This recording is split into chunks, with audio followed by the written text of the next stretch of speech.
Hello friends. இப்ப இந்த ட்ராமால நம்ம செகண்ட் பார்ட் வந்திருக்கோம். லாஸ்ட் பார்ட்ல டோரா எல்லா உண்மையும் அவங்க அம்மாட்ட சொல்ல, அவங்க அம்மாவும் போய் தேசுங்க அடிச்சு வீட்டுக்கு இழுத்துக்கிட்டு வராங்க. உடனே அவனும் "விடும்மா என்னம்மா பண்ணிக்கிட்டு இருக்கா?" அப்படின்னு சொல்லிட்டு டக்குனு நம்ம டோராவ திரும்பி பார்க்குறான். "ஓ! எல்லாத்துக்கும் காரணம் நீ தானா? நீ தான் எங்க அம்மாட்ட இந்த மாரி பத்தி வச்சியா?" அப்படிங்கிற மாரி கேட்டோனே, அதுக்கு டோராவும் சொல்றா, "ஆமா நீ எனக்கு குடுத்த ப்ராமிஸ் எதுக்கு மீறா? நீ அந்த பொண்ண பார்க்க மாட்டேன்னு சொன்னீல்ல. ஆனா நீ எதுக்கு மறுபடியும் அந்த பொண்ண பார்க்க போன?" அப்படிங்கிற மாரி அவளும் கேட்க, உடனே அதுக்கு இவன் திட்டிக்கிட்டு இருக்கான். "நீ என்ன தெரிந்தே எங்க அம்மாட்ட இந்த மாரி சொல்லுவா?" அப்படின்னு சொன்னோனே, அவங்க அம்மா கேட்கறாங்க, "நீ எதுக்குடா அவன மொறைக்கிற? அவ என்ன தப்பு பண்ணா? வா வீட்டுக்குள்ள" அப்படிங்கிற மாரி காத திருக்கி அவங்க அம்மாவ இழுத்துட்டு போறாங்க. ஆனா அவங்க எல்லாருமே நிக்கிறாங்க. ஆனா அவங்க அம்மாவும், "ஏன்டா நீ இந்த மாரிலாம் பண்ண? உன்னை கஷ்டப்பட்டு படிக்க வச்சதுக்கெல்லாம் எதுக்குடான்னா, என்ன தைரியம் தான் உன்னோட மூத்த பொண்ண வந்து இப்படி லவ் பண்ணுவா?" அப்படிங்கிற மாரி சொல்லி அடிக்க, உடனே நம்ம டோரா அம்மாவும், என்ன இது மூத்த பொண்ண இவன் லவ் பண்றானா?" அப்படிங்கிற மாரி பார்த்துக்கிட்டு இருக்காங்க. அதுக்கு மேல தேசுவும் சொல்றான், "ஏம்மா லவ் பண்ணா என்னம்மா?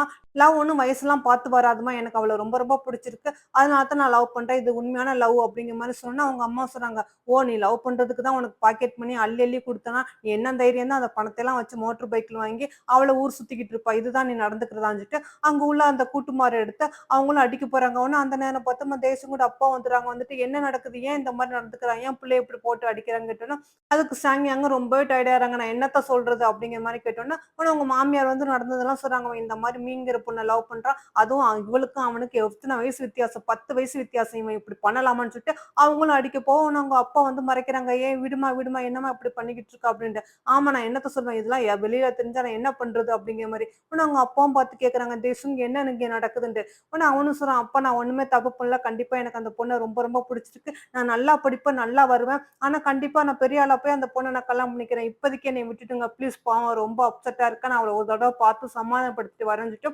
அவனும் அவள பார்க்க போறேன்னு சொன்னோனே, உடனே ஷாங்யாங்க்கு ரொம்ப கோவம் வந்துருது. "நாங்க இவ்ளோ சொல்லிக்கிட்டு இருக்கோம். நான் திரும்ப திரும்ப இப்படி பண்ணிக்கிட்டு இருக்கேன்ட்டு." அவங்க ஆன்டியும் வந்து திட்டுறாங்க. "ஏன் தேசுங் இந்த மாரிலாம் பண்ற?" அப்படிங்கிற மாரி. ஆனா தேசிங்க யார் சொல்ற பேச்சும் அவன் கேட்கிறதா இல்ல. "நான் கண்டிப்பா மீய பார்க்க போனேன். உடனே என்னை விடுங்க விடுங்கன்னு" கத்த, ஆனா அவங்க அம்மாவும் அப்பாவும் அங்கருந்து அவன இழுத்துக்கிட்டு போறாங்க. "வா வீட்டுக்குள்ள உன்னைய இனிமே வந்து உன்னைய வெளிய விடமாட்டோம்" அப்படிங்கிற மாரி. உடனே இதெல்லாம் பார்த்துக்கிட்டு அந்த டோரா தம்பி மாரு, "இவனுக்கு என்னாச்சு? இவனுக்கு பைத்தியமா?" அப்படிங்கிற மாரி செஞ்சுக்கிட்டு இருக்காங்க. உடனே டோராவோட அம்மா, "சரி சரி வாங்க இங்கருந்து போகலாம்ன்னு" கூட்டிட்டு போக, இதெல்லாம் பார்த்துக்கிட்டு இருந்த டோரா அப்படியே கண் கலங்கிக்கிட்டு இருக்கா. உடனே அவன ரூம்ல கூட்டிட்டு வந்து அடைச்சுட்டு அவங்க அம்மா, அப்பா உட்கார்ந்துகிட்டு இருக்காங்க. பாவம் ஷூயாங் ரொம்பவே அப்செட் ஆயிட்டாங்க. "இப்பலாம் பண்ணுவேன்னு நெனச்சு கூட பார்க்கல" அப்படிங்கிற மாரி அவங்க கவலைப்பட்டுக்கிட்டு இருக்க, அவங்க மாமியார், "ஐய்யயோ! இதெல்லாம் வெளியில தெரிஞ்சா என்ன பண்றது? இவன் போய் என் பேரன்னு சொல்லிக்க எனக்கு வெட்கமா இருக்கு" அப்படிங்கிற மாரி அவங்க இங்க புலம்பிக்கிட்டு இருக்காங்க.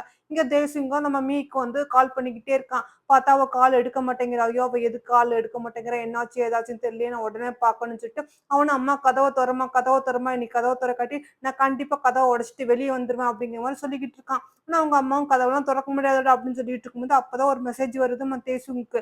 அந்த லேடி மீஷு தான் அனுப்பியிருக்கா. "தேசுங் நான் இங்கேருந்து கிளம்பி போறேன். நீ என்னை தேட வேண்டாம்" அப்படிங்கிற மாரி மெசேஜ் வந்தோனே இவனுக்கு கோவம் வந்துருது. அவன் டக்குனு கதவ உடைச்சுட்டு வெளிய வரான். அவங்க அம்மா, அப்பாவும் கத்துறாங்க, "நில்லு தேசுங் எங்க போறான்ட்டு." ஆனா அவனும், "இல்ல நான் மீஷுவ பார்க்கணும். இல்லாட்டி மீ என்ன விட்டு போயிருவான்னு" சொல்லிட்டு அவனும் அங்கருந்து வரான். திரும்ப எல்லாருமே வெளியில வந்துறாங்க. டோராவும் பார்த்துக்கிட்டு இருக்கா. அவங்க பாட்டி கத்திட்டு இருக்காங்க, "இவன் என்ன சொன்னாலும் கேட்க மாட்டான் போல இருக்கு" அப்படின்னு சொல்லிட்டு இருக்கும்போது, அந்த நேரம் பார்த்து கீமு வந்துறாரு. வந்துட்டு, "என்னாச்சு? இங்க என்ன நடக்குன்னு" சொன்னோனே, அவங்க பாட்டியும் சொல்றாங்க நடந்ததெல்லாம். உடனே அவரும் பாவம் என்ன பண்றதுன்னு தெரியாம அப்படியே பார்த்துக்கிட்டு இருக்காரு. இங்க தேசுங்க மீவ தேடி அந்த சலூனுக்கு வந்துறான். வந்துட்டு அங்க உள்ள ஆன்டிட்ட கேட்கறான், "ஆன்டி எங்க மீஷு?" அப்படின்னு கேட்டோனே, அவங்க சொல்ல மாட்டேங்கிறாங்க. "எதுக்கு? மறுபடியும் உங்க அம்மா வந்து எல்லாம் கலாட்டா பண்ணாம பாரு, உங்க அம்மா அந்த பார்லர்ல எப்படி ஆக்கி வச்சிருக்காங்க. அவ இங்கேருந்து போயிட்டா. தயவு செய்து அவள டிஸ்டர்ப் பண்ணாத. வெளிய போ" அப்படிங்கிற மாரி அவன பிடிச்சு வெளிய தள்ள, அவனும் மீஷு மீஷுன்னு கத்திக்கிட்டு ஓடிக்கிட்டு இருக்கான். இங்க வீட்ல அவங்க தாத்தா, பாட்டி, அம்மா எல்லாரும் அப்படி கவலையா உட்காந்துக்கிட்டு இருக்கும்போது, இவனும் கடைசியில தேடி தேடி பார்த்துட்டு வீட்டுக்கு வரான். வந்துட்டு, "அம்மா மீஷுவ எங்க இருந்தாலும் காணோம். ப்ளீஸ் வாம்மா. நீ வந்து அவங்க ஆன்டிட்ட சாரி கேட்டுட்டு மீஷு எங்க இருக்கான்னு கேளும்மா. வாம்மா வாம்மான்னு" அவனும் அவங்க அம்மாவ கைய பிடிச்சு இழுக்க, அவங்க அப்பா சொல்றாங்க, "டேய் நீ என்னடா சொல்றா? நீ என்ன பண்ணிக்கிட்டு இருக்க? நீ படிக்கிற வயசு. இப்ப போய் இந்த மாரிலாம் பண்ணலாமான்னு" சொன்னோனே, "இல்லம்மா நான் உண்மையா தான் சொல்றேன். அவ அப்செட் ஆயி போயிட்டா. ப்ளீஸ் நான் இப்போதைக்கு மேரேஜ் பண்ணிக்கல. ஆனா இப்போதைக்கு அவள்ட்ட வந்து நீ சாரி கேட்டு அவ எங்க இருக்கான்னு மட்டும் எனக்கு தெரியணும். நான் பார்க்கணும்" அப்படின்னு சொல்லிட்டு இருக்கும்போது, டக்குனு அவங்க பாட்டி கோவம் வந்துருது. "ஆமா ஆமா புள்ளாண்டி இவன எங்கேயோ எடுத்து நீ வளர்த்தில. அதனால தான் இந்த அனாத பையன் இந்த மாரி நடந்துக்கிறான்" அப்படின்னு சொன்னோனே, அங்க உள்ளவங்க எல்லாருமே ஷாக் ஆயிடுறாங்க. நம்ம அங்க, "அத்தை நீங்க என்ன சொல்றீங்க? வாய மூடுங்க" அப்படிங்கிற மாரி சொன்னா, நம்ம தேசங்க அப்படியே அதிர்ச்சியா பார்க்குறான். "என்ன என்ன பாட்டி சொல்றாங்க? இதெல்லாம் உண்மையா?" அப்படிங்கிற மாரி கேட்டோனே, அதுக்கு அவங்க அம்மாவும் சொல்றாங்க, "ச்சே பாட்டி ஏதோ கோவத்துல உளர்றாங்கன்ட்டு." அதுக்கு தேசும் சொல்றான், "அதுக்காக அவங்க இப்படியா சொல்லுவாங்க?" அப்படின்னு சொல்லும்போது, அவங்க பாட்டியும் சொல்றாங்க, நான் ஒண்ணும் பொய் சொல்லல. உண்மைய தான் சொல்றேன். நீ ஒண்ணும் இவங்க குழந்தையே கிடையாது. பாவம்ன்ட்டு உன்னை எடுத்து உங்க அம்மா உன்னை செல்லம் குடுத்து இப்படி வளர்த்தால, அவளுக்கு செய்யற நன்றி கடனா இது. அனாதை பையலன்னு சொன்னோனே, தேசுங் ரொம்ப அப்செட் ஆயிடுறான். அவனுக்கு ஒண்ணுமே புரியல. "என்னது நான் அனாதை பையலா? உங்க பிள்ளை இல்லையா?" அப்படின்னு கேட்கும்போது, அங்க ஷூயாங் சொல்றாங்க, "ஐயய்யோ! அதெல்லாம் ஒண்ணும் இல்லப்பா. அவங்க தப்பா ஏதோ உளறிக்கிட்டு இருக்காங்க. நீ எங்க குழந்தை தான், எங்க குழந்தை தான்ட்டு" பாவம் அவங்களும் அழுக. ஆனா இதெல்லாம் கேட்கிற மனநிலைமை தேசுங் இல்ல. உடனே அவனும் அங்கருந்து வீட்ட விட்டு போறான். பாவம் அவங்க அம்மா, அப்பாவும் பின்னாடி கத்திக்கிட்டே வராங்க. "நெல்லு, நெல்லு எங்க போறா?" அப்படிங்கிற மாரி. பார்த்தா தேசுங் வீட்ட விட்டு அவனும் அங்கருந்து ஓட, இதெல்லாம் டோராவும் பார்த்துக்கிட்டு இருக்கா. டோரா மடி என்ன பண்றது? இவன் எங்க போறான்னு சொல்லிட்டு, அவளும் இவன தேடி வந்துகிட்டு இருக்கா வீதி வீதியா. அப்பதான் நம்மளோட ஷூயாங் வந்து அவங்க ஃப்ரெண்டுக்கு கால் பண்றாங்க. "சுயா நீ எங்க இருக்கா?" அப்படின்ட்டு. "வீட்ல ஒரு பிரச்சனை. தேசுங் வந்து வீட்ட விட்டு போயிட்டான். நீ சீக்கிரம் வாவேன்" அப்படிங்கிற மாரி சொன்னோனே, அவங்களும் என்னாச்சு ஏதாச்சுன்னு பதறி வராங்க. பார்த்தா இங்க சுயாங்க உட்காந்து அழுதுகிட்டு இருக்காங்க. "ஏய் என்னாச்சு?" அப்படின்னு சொன்னோனே, "நான் இப்போதைக்கு எதுவும் சொல்ல முடியாது. வா நம்ம தேசுங்க நம்ம தேடலாம்ன்னு" சொல்லிட்டு அவங்க 2 பேருமே தேடி வந்துகிட்டு இருக்காங்க. இங்க பார்த்தா தேசிங் ஒரு இடத்துல ரொம்ப உயரமான பில்டிங்ல நின்டுகிட்டு இருக்கான். உடனே நம்மளோட டோரா பார்த்துட்டு மெதுவா நடந்து வந்துகிட்டு இருக்கா. நடந்து வந்துகிட்டே சொல்றா. அப்படியே தேசுங்க பார்த்து, "தேசுங் எதுவுமே பண்ணிறாத. ப்ளீஸ் நெல்லு நான் உனக்கு சொல்றேன்" அப்படின்னு சொல்லிட்டு இருக்கும்போது, அங்க அவங்க அம்மாவும் ஆன்டியும் வந்துறாங்க. அவங்கள பார்த்தோனே தேசுங் மறுபடியும் அங்கருந்து ஓடுறான். ஆனா நம்ம டோராவும் சொல்றான், "அவன் இந்த பக்கம் தான் ஓடுறான் ஆன்டி போய் பாருங்க" அப்படின்னு சொன்னோனே, எல்லாரும் ஓடி வராங்க. இவனும் ஓடி வரும்போது, டக்குனு ஒரு பைக்காரன் வந்து நம்ம தேசுங்க இடிச்சோனே அவன் கீழ விழுந்துறான். பார்த்தா அடிபட்டுருது. உடனே அவங்க அம்மா ஓடி வந்துறாங்க. "தேசுங்க என்னாச்சு? என்னாச்சு?" அப்படிங்கிற மாரி தூக்குனோனே, அவன் அழுகுறான். "அம்மா நீ வந்து என்னைய பெறலையாம்மா? நீ எனக்கு அம்மா இல்லையாம்மா?" அப்படிங்கிற மாரி கேட்டோனே, அவங்க அம்மா அழுகுறாங்க. "இல்லடா, அதெல்லாம் உண்மை இல்லடா. நீ தான்டா என் புள்ள. நீ இல்லாம என்னால இருக்கவே முடியாதுடா. தயவு செய்து அதெல்லாம் மறந்துரு. உங்க பாட்டி சொன்னதெல்லாம். நான் தான் எப்போதுமே உங்க அம்மா, அப்பா. தயவு செய்து அத மட்டும் மறந்துறாதே. நீ என் புள்ளடா. நீ இல்லாம என்னால வாழவே முடியாது." அப்படிங்கிற மாரி சுயாங் சொல்லி அழுக, அவனும் "அம்மா நீ இல்லாம என்னாலயும் இருக்க முடியாதும்மா. நீ தானே என் அம்மா, அப்பா உண்மையிலேயே" அப்படிங்கிற மாரி அவனும் அவங்க அம்மாவ வந்து ஹக் பண்ணிக்கிட்டு அழுகுறான். இதெல்லாம் ஷியாங் தூரமா நின்டு பார்த்துக்கிட்டு அவங்களும் அப்படியே கண்ணீர் வடிக்கிறாங்க. ஆனா இவங்களோட கண்ணீர்ல ஏதோ பல அர்த்தங்கள் இருக்குது. இத பார்த்து டோராவும் கவல போட்டுக்கிட்டு இருக்கா. அதோட ஒரு வழியா அவன சமாதானப்படுத்திட்டு வீட்டுக்கு வந்து தூங்க வச்சுட்டு, ஷன்யாங்க வெளிய வராங்க. பார்த்தா ஷியாங் வெயிட் பண்ணிக்கிட்டு இருக்காங்க. நான் தான் சொன்னேன்ல அப்படியே வீட்டுக்கு போண்டு ஏன் வெயிட் பண்றான்னு சொன்னேன்னா, "இப்ப எப்படி இருக்கான் தேசுங்?" அப்படிங்கிற மாரி கேட்கறாங்க. ஒரு வழியா தூங்கிட்டான். எனக்கு ரொம்ப கவலையா இருக்கு" அப்படிங்கிற மாரி சொன்னேன். அதுக்கு சன்யான்னு சொல்றாங்க, "நீ எதுக்கும் கவலைப்படாத. கண்டிப்பா உன்னை வெறுத்துற மாட்டான். உன் புள்ள உன் கூட தான் எப்போதுமே இருப்பான்" அப்படின்னு சொன்னோனே, "சரி, சரி ரொம்ப லேட் ஆச்சு. நீ வீட்டுக்கு போ" அப்படின்னு சொல்லிட்டு 2 பேரும் அப்படியே ஹக் பண்ணிக்கிறாங்க. ஒருத்தர் சமாதானப்படுத்திட்டு, உடனே சன்யாங்க அங்கருந்து கிளம்பி வராங்க. இங்க தேசுங்க பாவம் அதையே நெனச்சு நெனச்சு அழுதுகிட்டு இருக்கான். அப்ப இவங்க எங்க அம்மா, அப்பா இல்லையா? அப்படிங்கிற மாரி திரும்ப பார்த்தா மிட் நைட்ல எந்திரிச்சு வரான். உடனே இங்க பார்த்தா இவங்க ஷியாங்கும் நம்மளோட அவங்க அப்பாவும் தூங்காமயே இருக்காங்க. இவனும் ரூமுக்கு வந்தோனே, "என்னப்பா இந்நேரத்துல?" அப்படிங்கிற மாரி கேட்கறாங்க. அதுக்கு தேசுங் "நான் கொஞ்சம் உங்கள்ட்ட பேசலாமா?" அப்படிங்கிற மாரி கேட்டோம்னா, அதுக்கு தேசுங் அம்மாவும் சொல்றாங்க, சொல்லுப்பா என்னப்பா?" அப்படிங்கிற மாரி. "என் அம்மா, அப்பா யாரு? நான் எப்படி உங்கள்ட்ட வந்தேன்?" அப்படிங்கிற மாரி கேட்டோனே, அவங்க அப்பா சொல்றாங்க, "எங்களுக்கு தெரியாதுப்பா. 18 வருஷத்துக்கு முன்னாடி எங்க வீட்டு வாசல்ல ஒரு குழந்தை சத்தம் கேட்டுச்சு. நாங்க 2 பேருமே கதவ வந்து தொறந்து பார்த்தோம். அப்ப பார்த்தா நீ இருந்தா. அப்பதான் உன்னைய தூக்கிக்கிட்டு வந்தோம். அன்னையிலருந்து நீ வந்து என் புள்ளையா தான் நாங்க வளர்த்துக்கிட்டு இருக்கோம். கண்டிப்பா எங்களுக்கு எந்த ஒரு இதுவுமே இல்ல. எங்களுக்கும் புள்ளையே இல்ல. தயவு செய்து நீ அத மட்டும் நெனச்சுக்க. நான் எப்பவுமே உங்க அம்மா, அப்பா" அப்படிங்கிற மாரி அவங்க அப்பாவும் சொல்ல, நம்ம தேசுங்க அப்படியே மண்டியிட்டு, "சாரிப்பா நான் எவ்வளோ உங்கள கஷ்டப்படுத்திருக்கேன். ஆனா ஒரு நாள் கூட என்னைய நீங்க வேற ஆள் மாரி நெனச்சதே இல்ல.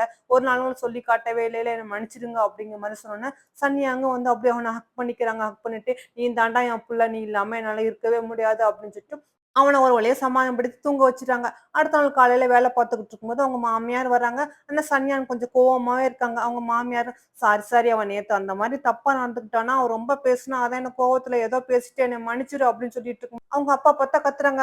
"சன்யான் சீக்கிரம் இங்க வா" அப்படிங்கிற மாரி. உடனே அவங்க அம்மா ஓடி போய் பார்க்குறாங்க. பார்த்தா ரூம்ல பார்த்தா டேசியும் இல்ல. "ஐயய்யோ! இங்க தானே இருந்தா. எங்க போனா அந்த மார்னிங் நேரத்துல?" அப்படிங்கிற மாரி அவங்களும் கவலைப்படும்போது, அவங்க மாமியார் சொல்றாங்க, "நீ எதுக்கும் கவலைப்படாத. ஃபோன் அடிச்சு பாரு. அவன் எங்க இருக்கான்னு தெரியும்னு" சொன்னோனே, இவங்களும் ஃபோன் அடிக்கிறாங்க. அப்ப நம்ம தேசுங் சொல்றான், "இல்ல நான் சும்மா ஒரு வாக்கிங்க்காக வெளிய வந்தேன். மத்தபடி ஒண்ணும் இல்லம்மா. நான் வந்துர்றேன்" அப்படின்னு சொன்ன பிறகு தான் சன்யாக்கு கொஞ்சம் நிம்மதியா இருக்குது. பார்த்தா அவன் வந்து மீட் பண்ண வந்துருக்கிறது அவங்க ஆன்டிய தான். "ஆன்டி நான் உங்கள தான் பார்க்கணும்னு சொன்னேன். ஏன்னா நான் பார்க்க வந்தது அம்மாக்கு தெரியாது. நீங்களும் சொல்ல வேண்டாம். என்னைய பத்தி சில உண்மைகள நான் தெரிஞ்சுக்கணும்னு ஆசையா இருக்குது. எங்க அம்மா, அப்பா யாரு? என்னோட உண்மையான அம்மா, அப்பா யாரு?" அப்படிங்கிற மாரி கேட்டோனே, அதுக்கு அவங்களும் இப்படி யோசிக்கிறாங்க. "ஏன்டா நீங்களும் எங்க அம்மாவும் ரொம்ப க்ளோஸ் ஃப்ரெண்ட். கண்டிப்பா எங்க அம்மா வந்து உங்கட்ட எல்லா உண்மையும் சொல்லியிருப்பாங்க.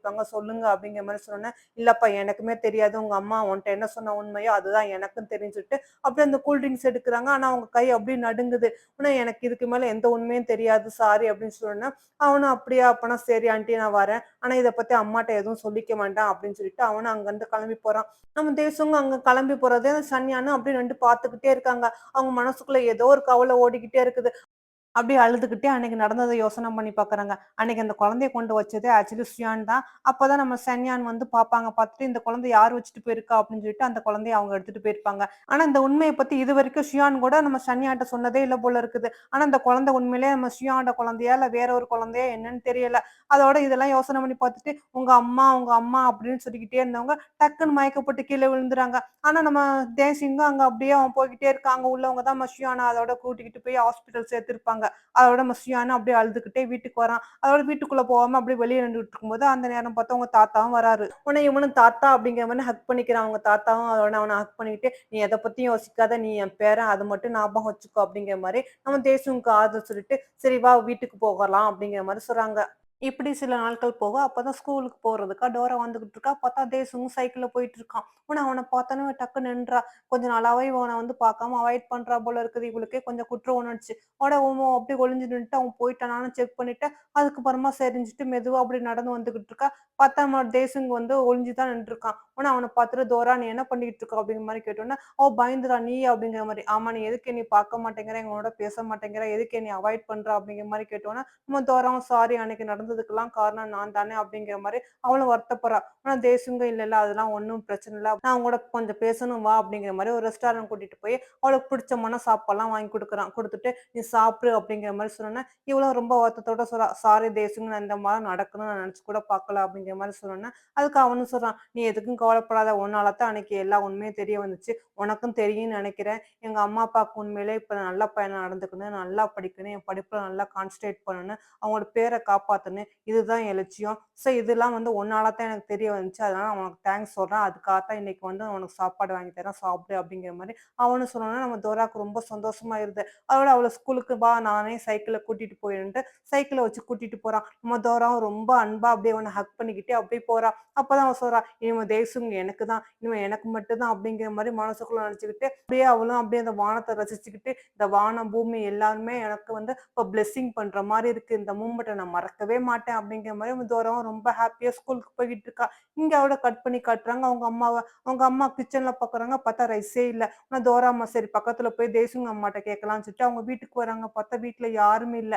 ஆனா இவங்களும் சரி அப்பனா கொஞ்சமா ரைஸ் நம்ம எடுத்துட்டு போலாம்னு சொல்லிட்டு, அவங்களும் கிச்சனுக்குள்ள போய் ரைஸ் எடுக்குறாங்க. பார்த்தா வீட்ல யாருமே இல்ல. உடனே அவங்க ஃப்ரிட்ஜ பாக்குறாங்க. ஃப்ரிட்ஜ்ல என்ன இருக்குன்னு பார்க்கலாமா அப்படின்னு சொல்லிட்டு ஓப்பன் பண்ணி பார்த்தா, அங்க மீட்டு, ஃபிஷ் அது இதுன்னு இருந்தோனே, ஐயோ! இவ்ளோ இருக்குதா? என் புள்ளைங்களும் பாவம் இதெல்லாம் சாப்பிட ரொம்ப ஆசைப்படுதுங்க. இங்க தான் வீட்ல யாருமே இல்லையே! இதுலருந்து கொஞ்சம் எடுத்துட்டு போனா என்னவாக்கும் அப்படின்னு அவங்களே சொல்லிக்கிட்டு, அங்க உள்ள கேரி பேக்ல அதெல்லாம் அள்ளி வச்சுக்கிட்டு இருக்காங்க. உடனே அவங்களும் அள்ளி வச்சுட்டு, சரி, சரி இதோட போதும் இங்கேருந்து நம்ம கிளம்பிருவோம். யாராவது வர்றதுக்குள்ள அப்படிங்கிற மாரி அவங்களும் அத எடுத்துட்டு அங்க போறதுக்குள்ளயே, அங்க நம்ம தேசங்களோட பாட்டி வந்துறாங்க. வந்துட்டு, "ஏய்! நீ என்ன பண்ணிக்கிட்டு இருக்க?" அப்படிங்கிற மாரி கேட்டோனே, டோராம்மா ரொம்ப பயந்துறாங்க. அது அது வந்துட்டு, "ஒண்ணும் இல்ல நான் வந்தேன். யாருமே வீட்ல இல்ல. பிள்ளைங்க பாவம் பசியோட இருக்குங்கன்னு சொல்லிட்டு ரைஸ் எடுத்துட்டு போலாம்." அப்படிங்கிற மாரி சொல்றாங்க. அதுக்கு தேசியங்களோட பாட்டியும் சொல்றாங்க, "அதுக்காக நீ எல்லாத்தையுமா எடுத்துட்டு போவா?" அப்படின்னு சொல்லிட்டு சொல்லிக்கிட்டு இருக்கும்போதே, அங்க வந்து ஷன்யான் வந்துறாங்க. "உடனே இங்க பாத்தியா அந்த பொம்பள நம்ம வீட்ல உள்ள பொருள்லாம் திருடிட்டு போகுது. யாருமே இல்லாத நேரத்துல." அப்படிங்கிற மாரி அவங்களும் கத்திக்கிட்டு இருக்க, நம்ம சன்யானுக்கு ஒண்ணுமே புரியல. என்ன இங்க நடக்குதுன்னு கேட்டுக்கிட்டு இருக்கும்போதே, அங்க கீம் வந்துறாரு. வந்துட்டு, "இவங்க ஒண்ணும் திருடல. நான் தான் சொன்னேன். யாரும் வீட்ல இல்ல. பரவால்ல. நீங்க கொஞ்சம் ரைஸ் எடுத்துட்டு போங்க. உங்க புள்ளைகளுக்காக சில மீட்டையும் எடுத்துட்டு போங்கன்ட்டு" என்ட்ட கேட்டுட்டு தான் அவங்க வந்து எடுத்தாங்கன்ட்டு, அவரு பாவம் இவங்க மேல இறக்கப்பட்டு காப்பாத்தி விட, உடனே இது நம்ம டோரா அம்மாவுக்கு ஒரு மாரி கில்ட்டி ஆயிருது. "இல்ல, இல்ல சாரி எனக்கு இது வேண்டாம்." அப்படிங்கிற மாரி சொல்லிட்டு அவங்களும் கிச்சன்லருந்து வெளிய வராங்க. பார்த்தா வாசல்ல டோராவும் நம்ம தேய்ச்சுங்க நிக்கிறாங்க. இதெல்லாம் பார்த்த டோரா அப்படியே பார்த்து மொறச்சிட்டு, அங்கருந்து பாவம் அழுதுகிட்டே போயிறா. ஆனா கிம்மும் ரொம்ப வருத்தப்படுறாரு. பாவம் அவங்க ரைஸ் இல்லன்னு தான் கேட்டாங்க. "ஏன் இந்த மாரி பேசுறீங்க?" அப்படிங்கிற மாரி. இங்க டோரா அம்மாவும் வீட்டுக்கு வந்தோனே, டோரா வந்து கேட்கிறா, "ஏம்மா நீ அவ வீட்ல போய் திருடுனியா? உனக்கு கொஞ்சம் கூட வெட்கமா இல்லையா?" அப்படிங்கிற மாரி. அதுக்கு அவங்க அம்மா சொன்னாங்க, "வாய மூடு. நான் தான் திருடல. அதான் கிம் சொன்னார்ல, அவர் சொல்லி தான் நான் எடுத்தேன்." அப்படிங்கிற மாரி. "இல்ல இது பொய்யி. நீ சொல்றது எனக்கு பொய்ன்னு நல்லாவே தெரியும்ன்னு" சொல்லிட்டு, அவளும் கோவமா அவ அம்மாவ திட்டிட்டு வெளியில ஃபாஸ்ட்டா நடந்து வந்துகிட்டு இருக்கா. ஆனா நம்ம தேசுங்க இவள ஃபாலோ பண்ணி வந்துகிட்டு இருக்கான். ஆனா இவனும் கேட்கிறான், "எதுக்கு என்னைய ஃபாலோ பண்ணி வர்ற? போ இங்க இங்க இங்கேருந்து" அப்படிங்கிற மாரி சொன்னோனே, அதுக்கு தேசும் சொல்றான், "இல்ல, இல்ல நான் ஒண்ணும் உன்னைய ஃபாலோ பண்ணல. எனக்கு இந்த வழியா ஒரு வேலை இருக்கு. நானும் வரேன்." அப்படிங்கிற மாரி சொன்னோனே, நம்ம டோரா அழுதுகிட்டு அவளும் ஓட, நம்ம தேசுங்கும் பின்னாடியே ஓடி வரான். உடனே நம்மளோட டோரா வந்துட்டு, "எதுக்கு இப்படி ஓடி வர? என்னைய வந்து தனியா விடு." அப்படிங்கிற மாரி சொன்னோனே, அப்ப தேசுங்கும் இவள சமாதானப்படுத்துறதுக்கா, "சரி, சரி நீ நானும் ரன்னிங் ரேஸ் வச்சுக்கோ. அந்த மரத்த யாரு ஃபர்ஸ்ட்டு தொடுவாங்களோ, அவங்களுக்கு நான் ஒரு டெடி பியர் வாங்கி தருவேன்." அப்படிங்கிற மாரி சொன்னோனே, நம்ம டோரா நிச்சயமா நீ பொய் சொல்ல சொல்ல மாட்டீல அப்படிங்கிற மாரி கேட்டோனே, அவனும் ஆஹா அப்படிங்கிற மாரி சொல்றான். அதுக்கு டோராவும் சரி அப்பனா வா ஓடலாம் அப்படிங்கிற மாரி 2 பேரும் இப்படி ஓடுறாங்க. ஆனா டோராவும் அப்படி சந்தோஷமா ஒரு வழியா சமாதானம் ஆயி அந்த மரத்த தொட்டு அவளும் வின் பண்ணிறா. இவனும் டெடி பியர் வாங்கி குடுத்துறான். ஆனா இதெல்லாம் அவங்க அம்மா நெனச்சு கவலைப்பட்டுக்கிட்டு இருக்காங்க. இந்த புள்ளைய வளர்க்க முடியாம இவ்வளோ கஷ்டப்பட்டுக்கிட்டு இருக்கேன். இனிமே இங்க இருந்தா சரியா வராதுன்னு சொல்லிட்டு, அவங்களும் பேக்ல எல்லா துணியும் எடுத்து வச்சுட்டு, ஒரு லெட்டரும் எழுதி வைக்கிறாங்க. நான் கண்டிப்பா எங்கேயாவது போய் நல்லா சம்பாரிச்சுட்டு வரேன். நீ அதுவரைக்கும் தம்பியெல்லாம் பார்த்துக்க டோரா அப்படிங்கிற மாரி லெட்டர் எழுதிட்டு, பஸ் ஸ்டாண்ட்ல வந்து உட்கார்ந்துகிட்டு இருக்காங்க. ஆனா அவங்களுக்கு போக மனசே இல்ல. அந்த நேரம் பார்த்து வாக்கிங் வந்த மக்கியும் பார்த்துட்டு, "டோராம்மா நீங்க என்ன இங்க உட்கார்ந்துகிட்டு இருக்கீங்க?" அப்படிங்கிற மாரி சொன்னோனே, அவங்களும் எதுவுமே சொல்லாம அமைதியா இருக்காங்க. உடனே சரி வாங்கன்னு சொல்லிட்டு ரெஸ்டாரண்ட் கூட்டிட்டு போய் அவங்களுக்கு சாப்பாடு வாங்கி குடுத்துட்டு, "என்னாச்சு?" அப்படிங்கிற மாரி கேட்கிறாரு. அதுக்கு அவங்களும் அழுகுறாங்க. "இந்த 2, 3 பிள்ளைகள வச்சுட்டு ரொம்ப சிரமப்படுறேன். என் ஹஸ்பண்ட் சின்ன வயசுல இறந்து போயிட்டாங்க. எனக்குன்னு யாருமே இல்ல." அப்படிங்கிற மாரி அவங்க அழுவுனோனே, அந்த கிம்முக்கு ரொம்ப கவலையா இருக்குது. "சரி, சரி நீங்க எதுக்கும் கவலைப்படாதீங்க. ஒரு நல்ல வேலையா தேடுங்க. இதுக்காக நீங்க வீட்ட விட்டுலாம் போகாதீங்க. பாவம் குழந்தைங்க." அப்படிங்கிற மாரி சொல்லிட்டு, அவங்களோட பேக்க எடுத்துக்கிட்டு நம்ம கிம்மும் சரி வாங்க போகலான்னு கூட்டிட்டு வரும்போது, அப்பதான் நம்ம டோரா அம்மாக்கு ஏதோ ஒண்ணு ஞாபகம் வருது. அதாவது ஃப்ரூட்ஸ் கடையில உள்ள அந்த ஓனர் அம்மா சொல்லுவாங்க, "நம்மளோட ஷன்யாங் ரொம்ப குடுத்து வச்சவங்க. அவங்க அப்பா வந்து ரிட்டயர்ட் ஆயிட்டாரு. சின்ன வயசுலயே அவங்க அம்மா வந்து இறந்து போயிட்டாங்க. அன்னையிலருந்து இவ தான் அவ பொண்ண நல்லபடியா வளர்த்து, அவ பொண்ண தான் வீட்லயே வச்சிருக்காரு. அவர் நல்ல ரிட்டயர்டு பிரின்சிபாலு. நெறைய பணம் காசு இருக்கு. ஆனா சன்யா ரொம்ப குடுத்து வச்சவங்க." அப்படிங்கிற மாரி ஏதோ சொல்லியிருப்பாங்க போல இருக்கு. இதெல்லாம் வந்து இப்ப டோரா அம்மாக்கு ஞாபகம் வருது. உண்மையிலேயே சன்யான பத்தி நான் ரொம்ப பொறாமப்படுறேன். அவங்களுக்கு எவ்வளோ ஒரு அருமையான அப்பா கிடைச்சிருக்காங்க. எனக்கெல்லாம் யாருமே இல்ல உதவி செய்ய அப்படின்னு சொல்லிட்டு, அதோட அவங்க என்ன நெனச்சாங்களோ தெரியல. வீட்ல உட்காந்து அந்த கிம்முக்கா மஃப்ளர் வந்து அப்படியே அவங்களே பின்றாங்க பின்னிக்கிட்டே. நான் இது உங்களுக்காக பின்றேன். நீங்க எனக்காக ஹெல்ப் பண்ணீங்கல்ல அதுக்காக அப்படிங்கிற மாரி சொல்லிட்டு, நம்ம கிம்ம பாக்கறதுக்காக வெயிட் பண்ணிக்கிட்டு இருக்காங்க. உடனே கிம்மு என்னாச்சு நீங்க எனக்காக எதுக்கு இங்க வெயிட் பண்றீங்க? அப்படிங்கிற மாரி கேட்டோனே, ஒண்ணும் இல்ல நேத்து நைட் எனக்கு ஹெல்ப் பண்ணீங்கல்ல, எனக்கு நல்ல அட்வைஸ் பண்ணீங்க. அதுக்காக நான் தேங்க்ஸ் சொல்றதுக்காக அந்த மஃப்ளர் நானே உங்களுக்காக பின்னி கொண்டு வந்திருக்கேன்னு சொன்னோனே, அவங்களும் ஐயய்யோ! அப்படியா?